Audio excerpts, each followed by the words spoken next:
Hello and welcome to Teaching Math. Today we're going to graph linear equations using standard form. Ax plus by equals c. As you can see over here, we do not have the y-intercept or the slope in order to graph. So we're going to use another method. Now there's two methods to do this. I can rewrite this equation as a y-intercept form and use the slope and y-intercept to graph it, or I can use x-intercept and y-intercept to graph it. This video, we're going to use the second method, finding the x-intercept and y-intercept to graph the equation. Question for you, I want you to think about it. What happens when x is 0 and what happens when y is 0? We're talking about points on the graph. The answer to those two questions, what happens when x is 0 and what happens when y is 0, will give me the two necessary points in order for me to graph. And all I need is 2 points to graph an equation. So let's get started. Let's say that x is 0. So x is 0. 2 times 0 plus y equals 6. Well, 2 times 0 equals 0. 0 plus y equals y. Y equals 6. So let's go ahead and write that point. When x is 0, y is 6. Let's go ahead and plot that point. X is 0 and y is 6. 1, 2, 3, 4, 5, 6. Here's our first point. So x is 0, y is 6. That is our first point. Now let's go ahead and make the y 0. So 2x plus 0 equals 6. Well, 2x plus 0 will equal 2x. So 2x equals 6. Now we divide both sides by 2. X equals 3. All right, so when y is 0, x is 3. Let's go ahead and plot that point. So 1, 2, 3. Okay, now it's time to draw the line. Let's pause here and think about it. Usually when the equation is written in a y-intercept form, you really need to use the slope and the y-intercept in order to graph.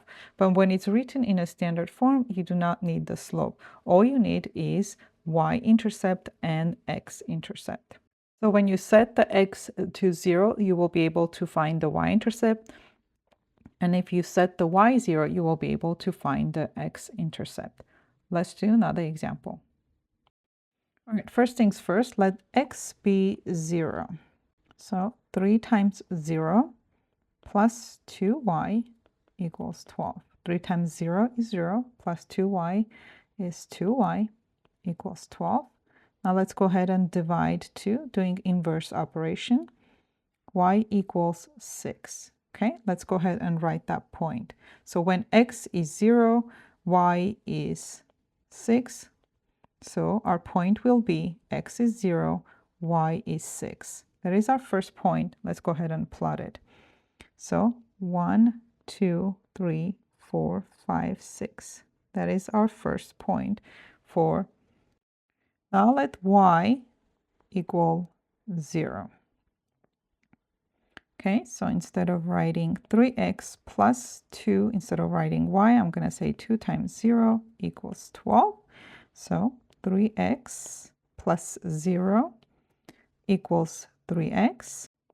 Let's go ahead and write 12 and then divide both sides by 3. So x equals 4.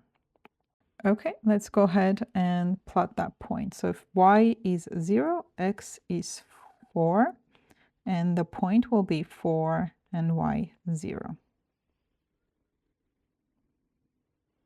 We're still looking for x is 4. 1, 2, 3, 4. Okay, we're ready to draw our line. Just connecting those 2 points. All right, let's try another example where intercepts are negative.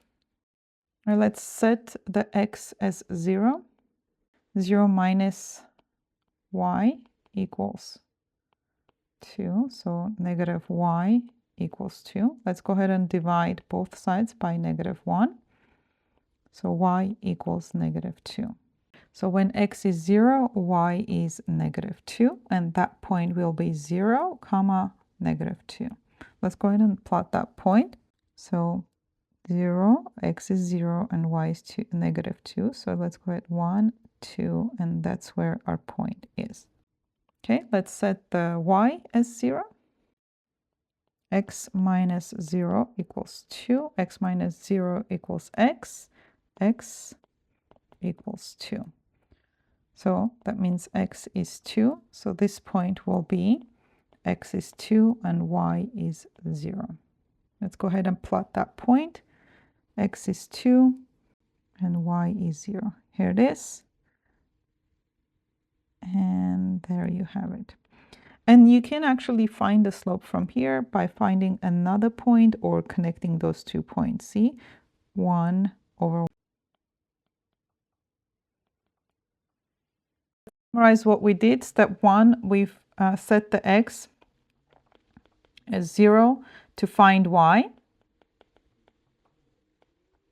And then we plotted the y-intercept.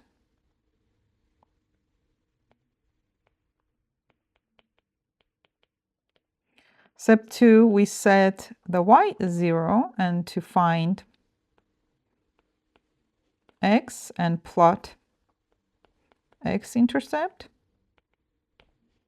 And then step 3, draw a line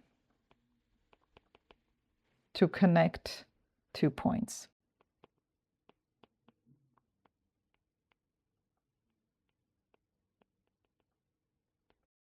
As you can see, using standard form is not harder or easier than using the y-intercept form, and they just use 2 different methods. One is using y-intercept form and the slope, and then the other one is using 2 intercepts, x and y. Regardless of which method you use, you will end up with the same line because equation is the same. If you like this video, please leave a comment and subscribe to Teaching Math. And remember, learning math takes patience, practice, and perseverance. See you on the next one.